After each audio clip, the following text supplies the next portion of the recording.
Bye-bye Mark of the Beast. Hello, video number 667. That's right. It's no longer going to say 666 underneath my videos now. It's going to say 667. But on to more serious business here. Riley Cooper. A lot of you guys have asked me my opinion about this because if you followed me for anything more than 2 minutes on this YouTube channel here, you know I'm a huge Philadelphia Eagles fan. Been one my whole life.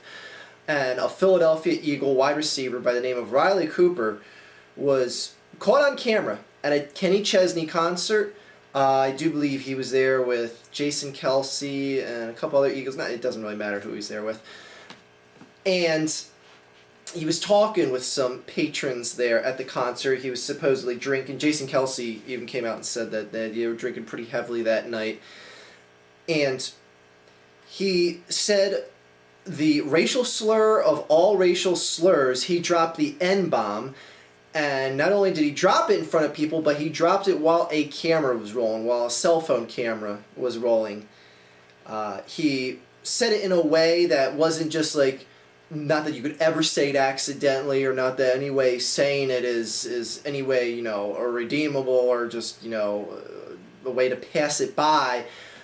But he said it involving physical harm. He said it with physical intent, saying, quote, "I will jump that fence and beat up every blank here," saying there's like a security fence around the Lincoln Financial Field, which is coincidentally the same field that he plays the home games for the Philadelphia Eagles on. It's the same field that this Kenny Chesney concert was taking place. Basically saying, paraphrasing what he was saying with all this, that, you know, they were fenced in, a bunch of white people were fenced in at a concert, that he would be willing to jump the fence and fight off every N that was there, or outside of the arena, whatever you want to see it as. The whole drunk excuse, and this is kind of why I want to make this video, because I'm curious as to what you guys would do if you were in charge of Riley's future, because right now there's a lot of people that are being, you know, just questioned as to what the NFL and what Jeffrey Lurie and the ownership of the Philadelphia Eagles should do, because it's not Riley's decision whether or not he's to go on playing football. It's their decision, and his continuing on in the NFL, unless it's changed since I made this video, is on a very, very thin string, and that string may be just fully cut by the time this video even makes it onto YouTube today. And I just want to know what you guys would do and how you guys feel about this, whether you think the criticism that he's getting is warranted or that he's not getting enough criticism and punishment to date. So anyway, the whole aspect of, oh my God, why are they making a big deal out of this? He was drunk, he was drinking, it slipped out. You heard Riley get interviewed yesterday saying that he was very sorry for this, he's very remorseful, he's never said a word, he's never said that word, he said that exactly, he said he's never said that word before in his life.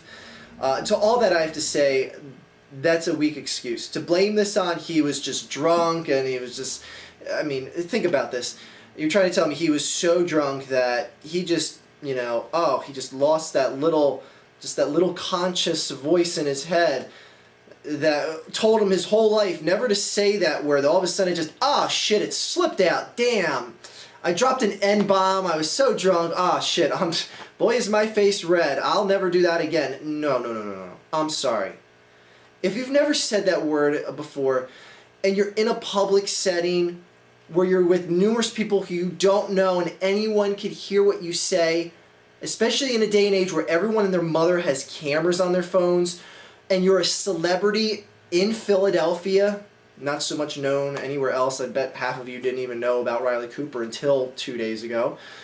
But when you're in Philadelphia at a huge concert in the arena in which you play, the literal on the field in which you play, you're at that concert, and you're with other Philadelphia Eagles, well, of course cameras are going to be rolling. Those guys are heroes in this town, even though they sucked shit last year. Point being is that they're celebrity commodities in this town, for lack of a better term.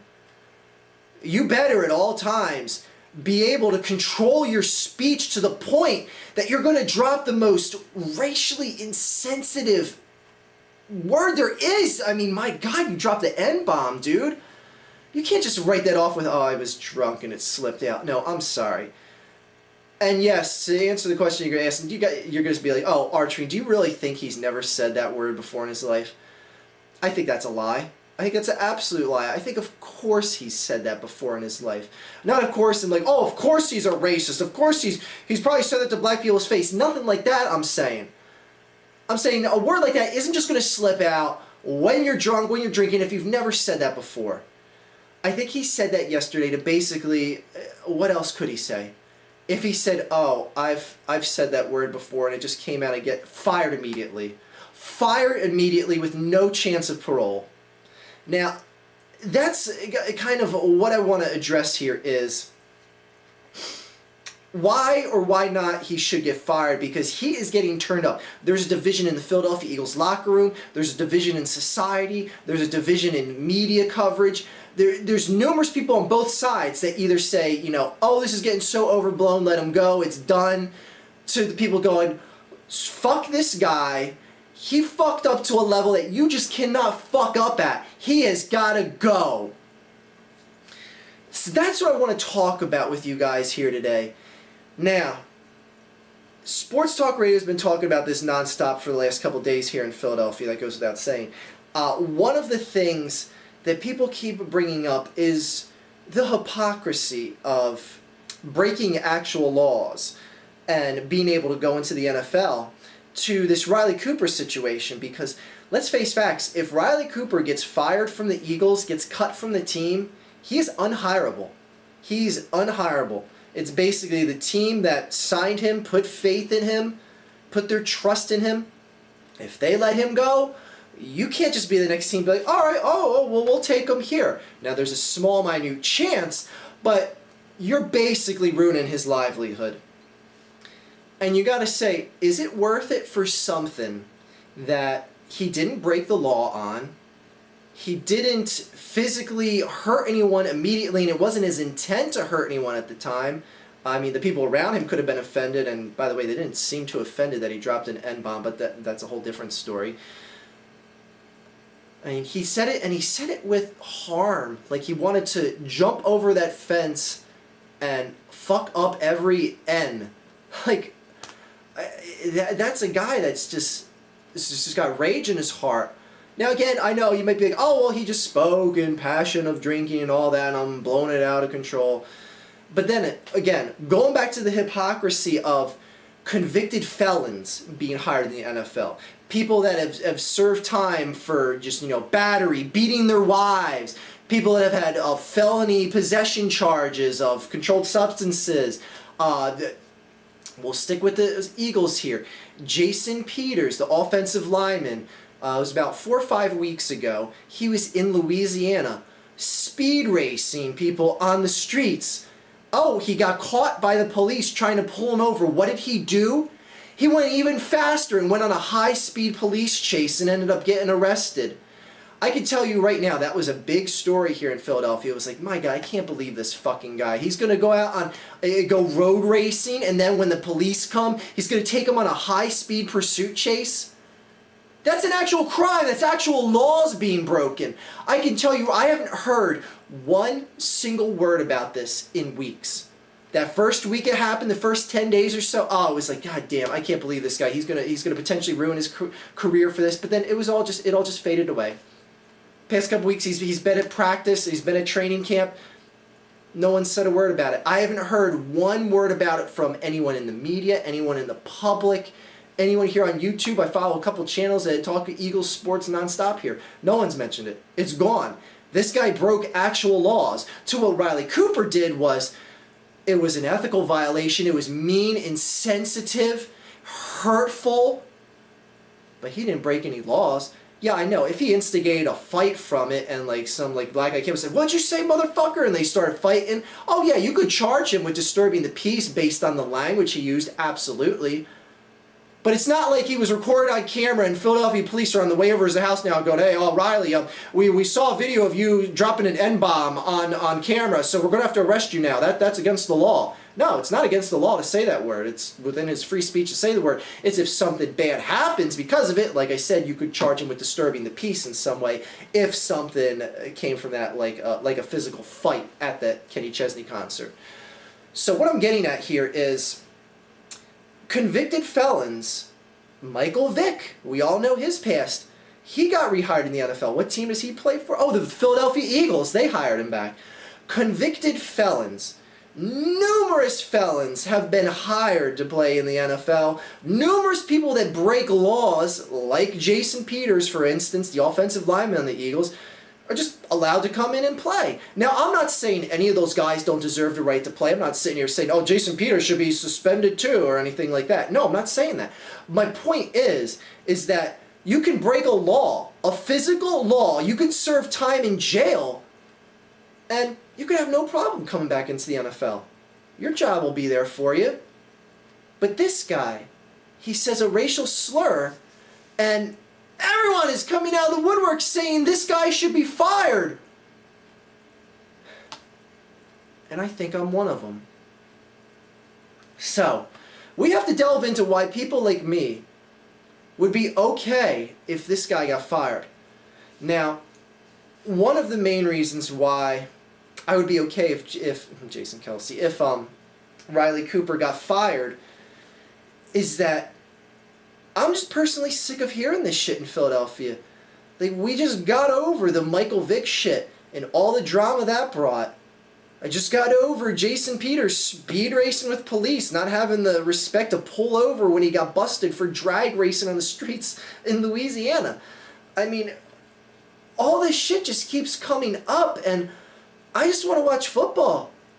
I don't want to watch people that break the law or say very insensitive things that are hurtful to many people.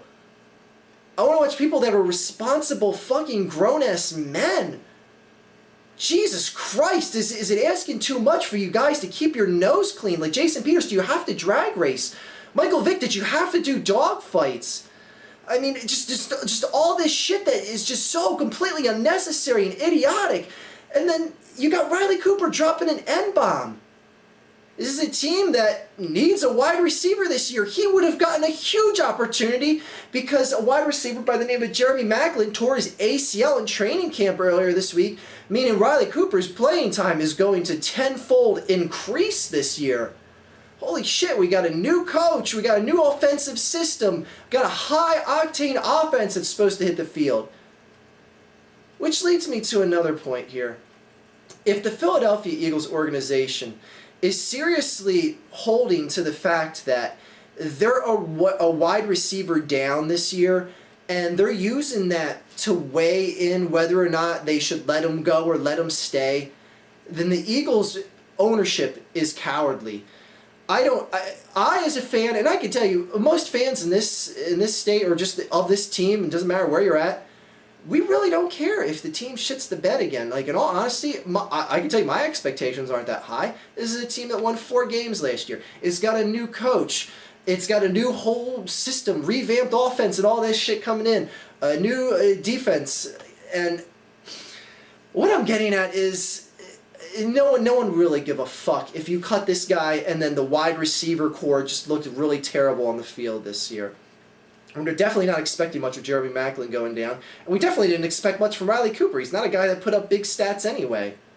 So if the ownership is seriously holding to the fact that they're a wide receiver down because Jeremy Maclin tore his ACL in training camp, and they're holding that as a factor into whether or not to let Riley Cooper go, then they're cowardly. They should do it because they either believe in their hearts that he's a bad human being, or what he did is just too much of this organization, just can't take it. And again, like I said, if I was in Jeffrey Lurie's shoes or any ownership decision that had to do this, like even Howie Roseman, the Eagles GM, might be weighing in on this as well as ultimate decision goes, I would have to weigh in the fact that there's been so much talk about this team. There's already been a division when they took Michael Vick in here, and people just saying, "Oh, I can't root for this team," to now where you have Rachel insensitivity going, oh, how many more fans do we want to divide on the fan base as well? I mean, let's face it, you got to look at it from a business end of things too, and ownership would have to take that into consideration. But just on a personal level, I don't know, I can't respect a guy who doesn't have that little pacifier, little conscious voice in his brain to check himself in public, to just check himself. What the fuck were you thinking, Riley? You just can't openly say that in the public, and the fact, whether you were drunk or not, you didn't have the restraint to hold back and say something so fucking stupid. I can't respect you. Which brings me to Shady McCoy, LaShawn McCoy. He was interviewed yesterday, and he said openly that he cannot respect a man like Riley Cooper after what he said. Things are different. He used to be a good friend of his, but now things are completely different. Now, I'm not going to sit here and say, oh, man, LaShawn's a little sellout bitch. You're supposed to stick together with, the brotherhood of in the locker room and shit. You got to stick up for your fellow players and shit on your team. I'm not going to sit here and tell LaShawn that he had no business saying that. He absolutely did. I can agree with him that he wouldn't like someone like this, especially given the fact that he's a black man. I'm not expecting everyone in that locker room to stick up for him. Grand Michael Vick came out right away and said, look, he came to me, he apologized as a man, he came here man to man, and I accept it, all right? Props to Michael Vick for coming out and doing that, because Michael Vick didn't have to say a fucking word. And the fact that Michael Vick came out and said this carries a lot of weight in the matter, but now the fact that LaShawn McCoy has come out, who is the Eagles' best offensive player, that helps set a division in the locker room. And this is kind of like with the T.O. McNabb thing all over again, where you had the locker room divided on who was back in McNabb, who was back in T.O. Granted, but this is a lot more serious shit we're talking about here. So you have this division with LaShawn McCoy. You have this division in the general public consensus. You have this division within the press now. So many people in the press are reporting that this guy is just got to be fired. And again, I have to ask you, is what he did worthy of ruining his livelihood over? This is his life. This is his career. This is his occupation. If he gets fired from here, he's toast. And people like LaShawn McCoy coming out, which is, I hate to bring in something LaShawn did for this, but you didn't hear anyone critiquing LaShawn from this locker room, especially any white guy in the locker room, when LaShawn was all over Twitter bashing his baby mama, saying some of the most pathetic, derogatory things to her because she was coming after him for child support. You didn't hear anyone in that Eagles locker room. And could you imagine if any of the white players came out after him? They'd be like, oh, shut up, mind your business, it's none of your business, anything like that. Potential hypocrisy there, but what I'm getting at is, if you want to say there's no division among race here, then you're kidding yourselves, and there should be a division amongst race. But one thing I want to say, as far as seeing this as a racial issue, you keep hearing people say, "Oh my God, if this was a black wide receiver doing something like this in public, saying something racially insensitive to white people, you wouldn't hear people." You wouldn't hear people causing a fuss because he would have been fired from the team immediately. I was like, first of all, no, he probably wouldn't. Second of all, there is nothing, absolutely nothing a black person could say to any group of white people, or just say it to white people beyond the fence, like what Riley Cooper was saying in the instance of the Kenny Chesney concert. There is nothing a black person could say is anywhere near as remotely offensive as the N-word to black people. There is absolutely nothing. Nothing at all. Black person says, oh, a bunch of rednecks, I'll fuck them up. Oh, please. No white people would cause a fuss over that. White people don't care if someone calls them a redneck. If that's the worst that can be done, then my God, people. Saying the N-word to black people is 1,000 times more offensive than anything a white person could be called. So the people saying if the races were reversed here, that's a bullshit argument. The bullshit, it's a worthless semantical scenario to even mock up. So, again, should Riley Cooper lose his livelihood when people in the NFL have been convicted felons, of instance in case, look at Michael Vick, convicted felon, gets rehired in the NFL. So many people have had possession of drug charges. So many people have broke laws, hit their wives, stuff like that. Not paid child support. Still get to hold their job in the NFL. And some people, I noticed like some comments towards this are like, oh, you could be a linebacker or safety and give too big of a hit, and you get suspended for a few games, but this douchebag is dropping racial slur and offending so many people, and he doesn't even get any suspension. Because as of right now, he's just been fined by the Eagles, and he's going to insensitivity training, which is one of the most bullshit things in the world, but we all know it's just a PR move on the Eagles' ownership behalf. So I ask you guys, should Riley Cooper basically have his livelihood taken away for this? I'm one of the people that says, yeah, I can understand. If he's cut and not hired again in the NFL, I can understand it. But at the same time, if he's not, I can understand that as well. It's hypocritical to say, oh yeah, he should be cut, and I can understand he's cut. But then at the same time, I could say like, all right, yeah, Michael Vick should deserve a second chance to play in the NFL, even though he's a convicted felon. All right, this guy or that guy who beat their wives, they should be allowed to play in the NFL. I keep saying Jason Peters, who's going drag racing in Louisiana and evading police capture. He shouldn't be suspended at all. He should be allowed to play. I don't know. Just racial insensitivity, I just have low tolerance for, and what else I have low tolerance for is just bullshit on this team. Again, like I said earlier on the video, we just got past all that fucking Michael Vick shit and all the drama that brought to the team, and now we have this big national story, and you have to wonder how many more times this is going to come up this season. Because there's always going to be an instance, if everything is just allowed to go on and Riley Cooper is just allowed to play, let's just say LaShawn McCoy is doing a run play up the gut. Riley Cooper has to come over and sweep around, flank a safety, block him out of the play so that LaShawn can run up the field. Say Riley Cooper completely misses his block, which wide receivers do all the time. That safety comes through and just, boom, smashes LaShawn right at the line of scrimmage. Say gives him a concussion, injures him, whatever.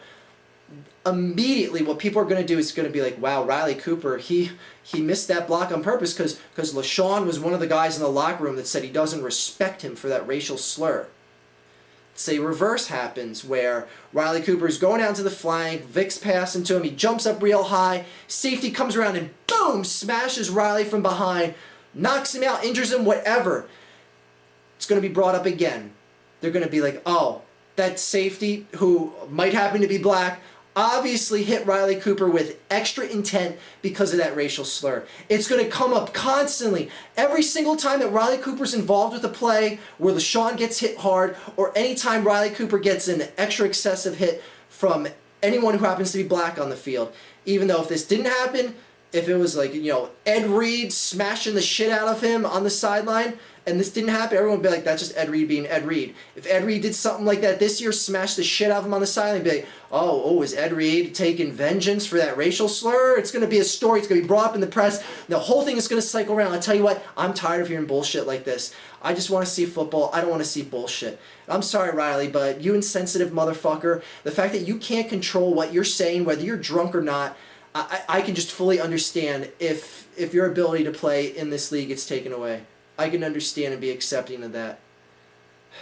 But again, I won't say that I'm not hypocritical about it because I'm okay with people being convicted felons in the league. So, I don't know. What do you guys think? That's what I'm making this video. I'm trying to create a dialogue here because I'm curious what the public thinks. And I'm curious if the public who thinks one way now heard the perspective that I portrayed to you, maybe you guys are going to be like, you know what?